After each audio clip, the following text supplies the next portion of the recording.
तो most important MCQs of vector addition and subtraction हम start करेंगे। ठीक है, इसके जितने भी मोस्ट इम्पोर्टेंट एमसीक्यूज़ है जो बार बार कम्पिटिटिव एग्ज़ाम में पूछे जाते हैं, यूनिवर्सिटी एंट्रेंस एग्ज़ाम में पूछे जाते हैं, या और जो हमारे पास फ़िज़िक्स के पेपर्स होते हैं या फिज़िक्स के टेस्ट होते हैं जिसमें पूछे जाते हैं।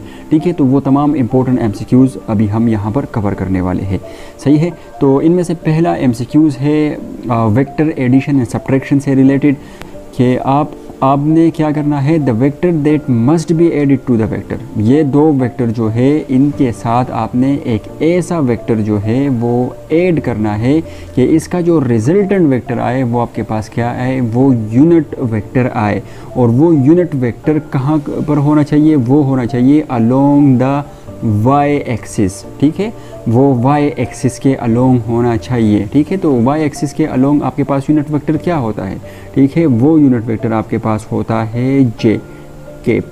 ठीक है, तो इसको सॉल्व इस तरीके से करेंगे कि देखिए सबसे पहले हमें तो क्या करना है, एक ऐसा वेक्टर यहाँ पर ऐड करना है। लेट सपोज़ वो वेक्टर जो आपके पास है, लेट सपोज़ वो वेक्टर आपके पास a है। ठीक है, ये वेक्टर ए जो है हमें ऐड करना है किसके साथ, इन दो वेक्टर के साथ। ठीक है, तो एक वेक्टर आपके पास क्या है, आई कैप। ठीक है, दूसरा आपके पास है -3j। ठीक है, और +2k। ये आपके पास एक वेक्टर हुआ।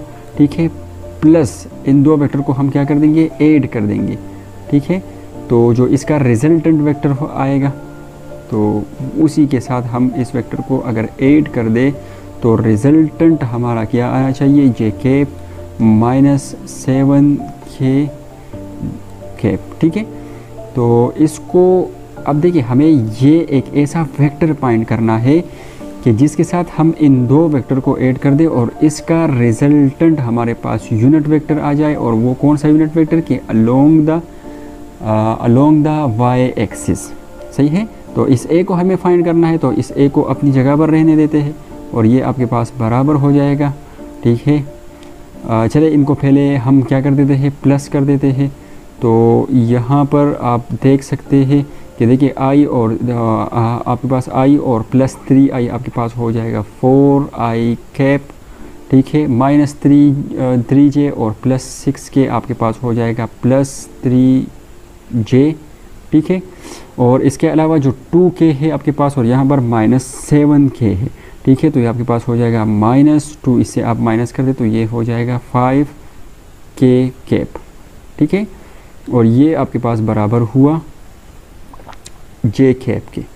सही, तो हमें ये वेक्टर फाइंड करना है तो इसको इसी साइड पर रहने देते हैं। तो आपके पास ये बराबर हो जाएगा vector a is equal to j vector. ठीक है, और इससे इसको आप माइनस कर देंगे 4i cap vector +3j cap. ठीक है, और -5k कैप। सही, तो ये आपके पास बराबर आ जाएगा। देखिए आपके पास ये बराबर आ जाएगा, देखिए माइनस साइन है, इन सब के साथ मल्टीप्लाई हो जाएगा। देखिए तो पहले आई टर्म, तो आई टर्म आपके पास आ जाएगा 4i कैप।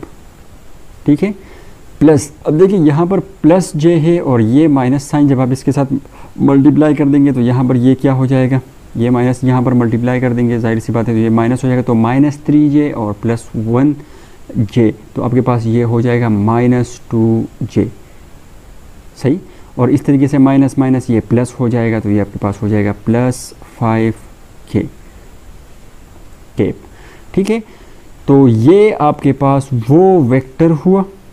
ठीक है, कि जिसको हमने क्या, ये वो यूनिट वेक्टर होगा जो कहाँ पर होगा, अलोंग y एक्सिस होगा।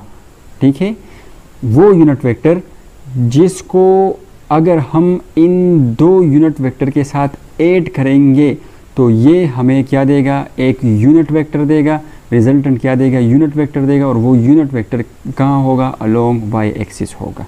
सही है, तो इस तरीके से आप ये यूनिट वेक्टर जो है फाइंड कर सकते हैं।